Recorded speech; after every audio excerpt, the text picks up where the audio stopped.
Avec le plus beau gosse de l'arbitrage, Wow. Carlos Ramos. Salut Carlos, merci d'être sur We Are Tennis. Ça se passe bien la finale? Ça se passe très bien, Ouais. super, Ouais. très bien. C'est ta combienième finale? De Coupe Davis, c'est ma 3e. Tu as quand même un avantage clairement sur les autres arbitres, parce que ton équipe nationale, il y a quand même peu de chances qu'elle soit en finale de la Coupe Davis, sans C'est vouloir manquer de respect au Bien Portugal. sûr, c'est sûr. Par rapport à Hendrik Molina, par exemple, j'ai un gros avantage, oui. Ah. Lui, en étant espagnol, et je connais Howard Webb, par exemple, un petit Ouais. peu. Je pense que c'est une pression très différente, oui. Et nous, eux, ils ont l'aspect physique aussi. Ils sont des fois menacés physiquement, ce qui n'arrive jamais au tennis. Nous, on en a beaucoup au tennis aussi. Peut-être différent, c'est un peu différent peut-être, mais on ressent beaucoup la pression là, avant des matchs comme ceux qui se jouent ici, par exemple. Il y avait un documentaire sur les arbitres de l'Euro, je ne sais pas si tu l'as vu, Oui, je l'ai vu. où on sentait une tension mais énorme Oui. quand ils étaient sur le terrain. Est-ce que tu t'identifies à ça?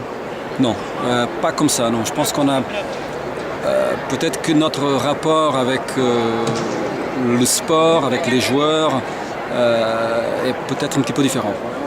Non, je l'ai vu ce documentaire et ça m'a un petit peu choqué même de voir toute cette tension qu'il y avait autour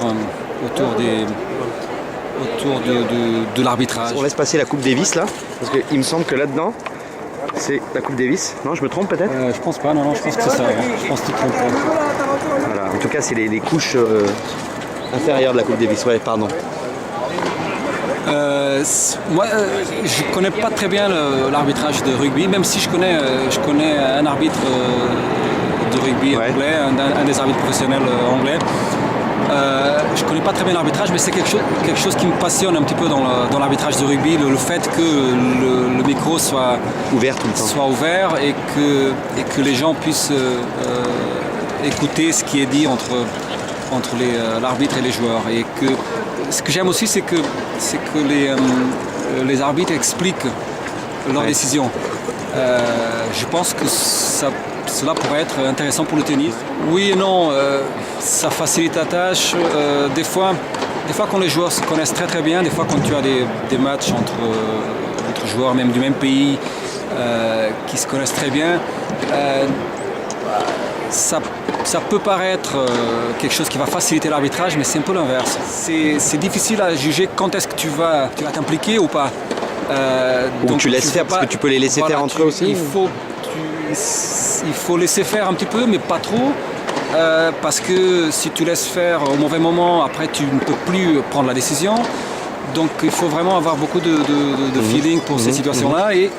Et des fois, ça nous complique un petit peu la tâche. Mais bon, le fait que les joueurs s'apprécient bien, et c'est le cas ici, je pense, ça facilite quand même les choses en termes de public, par exemple. Même entre eux, oui, ça facilite les choses. D'accord. Tu joues au tennis toi? Oui. Ouais, t'as un Oui. classement? J'ai joué, quand je vais au Portugal, j'ai joué jusqu'à l'âge de 18-19 ans. J'étais un junior correct. Jamais eu de classement en France, mais j'ai très peu joué en France. Et c'est quoi ton niveau? Mais je dois avoir un niveau, je sais pas, 15-1.